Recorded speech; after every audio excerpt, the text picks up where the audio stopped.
Umvu National Park. The scenery is stunning, but myself and my friends Andrew and Jerry are hoping to get some far higher sights. The culmination of months of hard work, it's our chance to launch a weather balloon into the upper reaches of the atmosphere.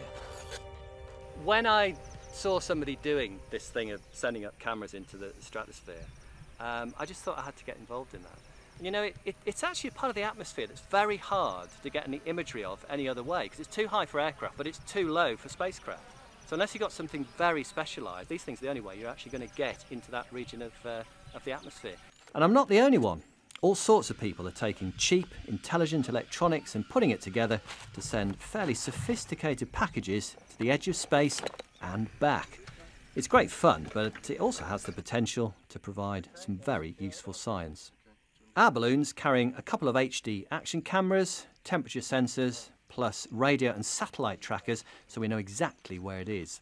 All this is wrapped up inside a homemade polystyrene box to deal with temperatures that'll go down to -80 degrees.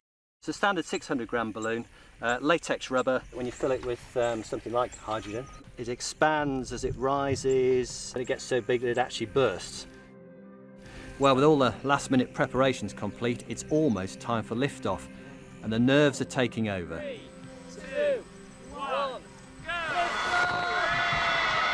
go! Success! Data on position, speed and altitude are being fed back from the balloon directly to our radio receiver, but also via satellite, as long as we have Wi-Fi or mobile signal. I'm desperate to get an internet access so I can see whether we're getting messages, because we really are in the middle of nowhere. This balloon also has a little something special on it. We're putting in a Geiger counter. The professor from Reading University Meteorological Department has asked us to fly this. That's the real science of this whole thing. The sun sends a stream of charged particles known as the solar wind into our atmosphere, and it's thought this may influence how clouds form. There's very little data available from the tropics, so we're helping to fill gaps in the science. Andrew, the tracker's working. God, I'm so happy. It's look, we're at altitude 15,630 metres. Yeah. 16 kilometres. So let's go. Let's go and find it. Not long to burst. No. At 22 kilometres altitude, the air is so thin it's only a matter of time before the balloon will swell and burst.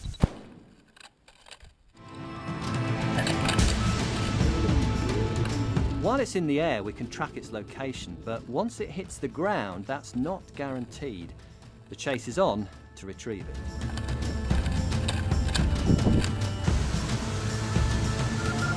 Hey, 17.4 kilometres.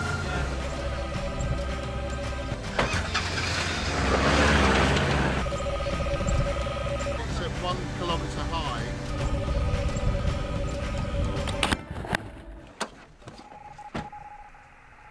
About half a mile that way.